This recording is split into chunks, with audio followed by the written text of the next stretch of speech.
So apparently, Qais, you were going to read something, and you're going to read that now? Well, my presentation is made up of A and B. One, I'm reading this on behalf of Physicians for Global Survival. Simply, I'm a member of that, but I was hoping that Jason Bailey was going to do it, but he is not here. And then I have my own short statement. So I suppose because of the shortness of time, I will rush through the first one. Canadians give lip service to peace, according to the physicians, while putting millions of dollars behind equipment for war, military academies, camp programs for cadets, media extolling the virtues of armed forces, and a Department of War, otherwise known as the Department of Defense.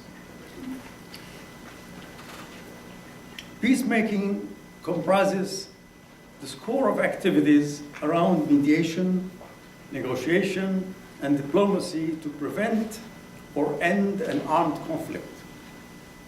In order to be prepared to engage in these activities on regional, national, and international levels, the Department of Peace would oversee the planned development of peace studies, interactive training in mediation and nonviolent conflict resolution, and peace academies. Peace building would have the ambitious role of addressing root causes of conflict. This activity would not be limited to recent conflicts, but be a proactive force nationally and internationally to identify, expose, and resolve potential threats to peace.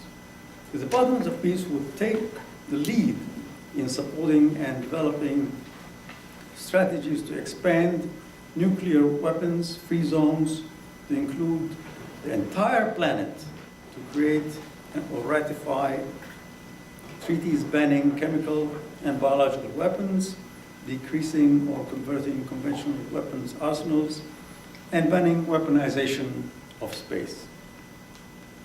Physicians for Global Survival supports a Department of Peace as a significant step towards fulfilling our mission.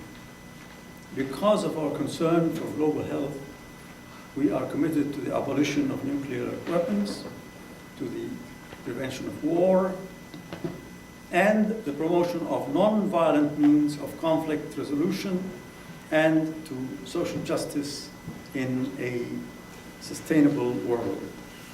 So that's the end of statement of the physicians. Now, I was also asked to comment on my own on this whole issue.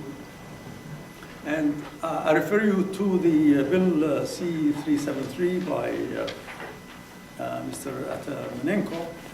It's, you can read it, it's very nice, very detailed.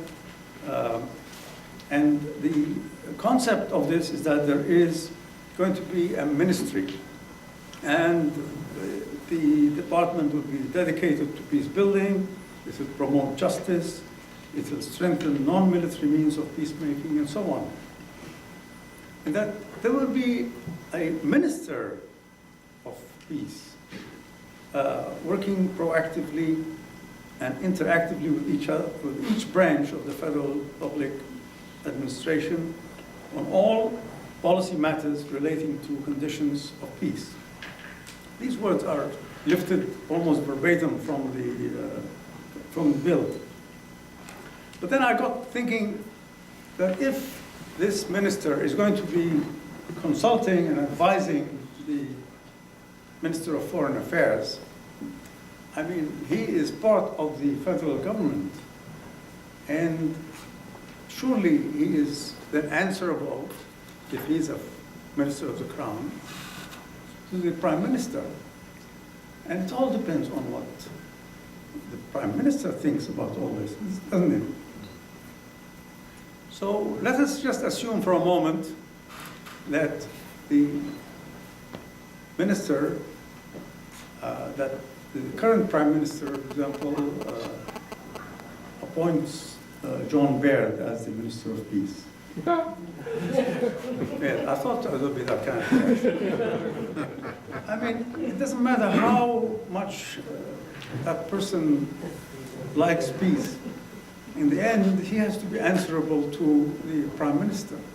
And the Prime Minister will simply fire that minister if he does not do his bidding. That's how governments work. So I actually have a question for, where is Mr. Atamanenko? He's gone. Well, in that case, I'll pick on Paul Dewar. How can this mechanism possibly, work? And what I think should happen, what should have been stated, is that there should be a commissioner for peace, and that this commissioner will be completely independent, arm's length from the government. In fact, in a way, I'm supporting what you said.